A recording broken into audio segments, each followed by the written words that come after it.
in the vaudeville. They had real talent. Speaking of funny podcast. Not this young stuff you had today. You call it funny. Speaking of funny. So we're going to have the, what they call it, the copycat thing going on now, epidemic of this in comedy. Again, like we said earlier, unfortunately, that is going to lead to now you've got comedians who are going to have something to prove. Mm-hmm. Yeah. You know what I'm saying? Like I'm not worried about all the copycats who are going to try and jump on stage. I'm now worried. Well, I'm worried about them, but I'm not worried about them hurting comedians. I'm worried that they're going to be, you know, and now the public's going to turn on comedy because, oh my God, just because he jumped on stage doesn't mean you should have stabbed him. That's exactly what it means. That's exactly what it means. Right. So that's what I feel like, yeah, we are going to start seeing. While ignoring the knives that he had in his pocket. You know what I'm saying? All that. The knife-shaped gun. The gun-shaped knife. Right. Oh, yeah, it was a 22. That comedian didn't have to bludgeon him to death with the mic stand. He didn't. Right. And it's going to be a hashtag, Hecklers Lives Matter. There you go. That's funny. That's a skit. Bella texted me about it this morning. And the crazy thing is, Bella, when I got that text from you, I hadn't seen the Dave Chappelle thing yet. So I'm sitting here I'm like, okay, yeah, this is funny, but one, I haven't had my coffee yet, and two, why are you so excited about this at 9 a.m? That's what. Like, you excited as hell for 9 a.m. Hold on, can I get some Folgers in me first? Hold on. Look, I was excited last night when I came up with it last night, actually. But you said you was too tired to text, and so I was like, okay. So I was like, well, so first thing in the morning, I'm texting. So that's what that happened. I got you. You know what?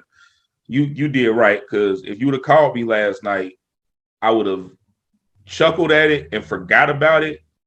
But since it hit this morning, and then I got all the Dave Chappelle context at once, now it has a different meaning. That's why when I responded to you, you know what I'm saying, with the voice, it was like, I still hadn't seen the Dave Chappelle thing yet, but it was like, yeah, I just want you to know that I am paying attention. I did, you know what I'm saying? And then when I got the Dave Chappelle context, I said, oh, that's why this was so important to her. Because I was feeling bad. I was like, yo, she is really excited, and I'm just not up for this shit. I mean, look, G-Way, listen, I had got my laptop out, and I was writing out some stuff. I had reached out to some people to get like secure location to shoot at. Like I had all this stuff in the works. I was getting ready to make a post to see if I can get some comedians to come out and participate. Like I was putting this in the works, and what I needed, what I wanted and looking for was Sunny. Like I don't even know why I'm realizing it's not. I needed Coast to Sunny's like thumbs up. You know what I'm saying? Right. I wanted Sunny's like approval, or you know what I'm saying? Yeah, something like, I mean, I'm gonna do it whether or not he said yes, no, but I really was like, you know, because I look up to Sunny. I really wanted him to be like, oh yeah, that's funny or whatever.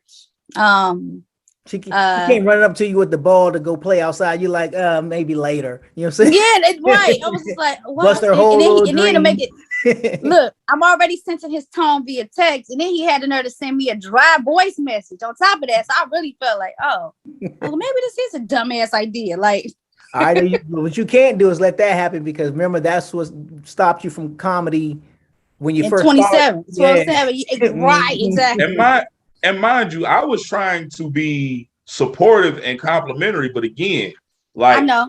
I'm like a 67 Chevy. You got to turn the key and let me warm up. Yeah. You got to give you a little bit of gas. I wasn't warmed up yet. I just turned the engine on. You know what I'm saying? And it's winter.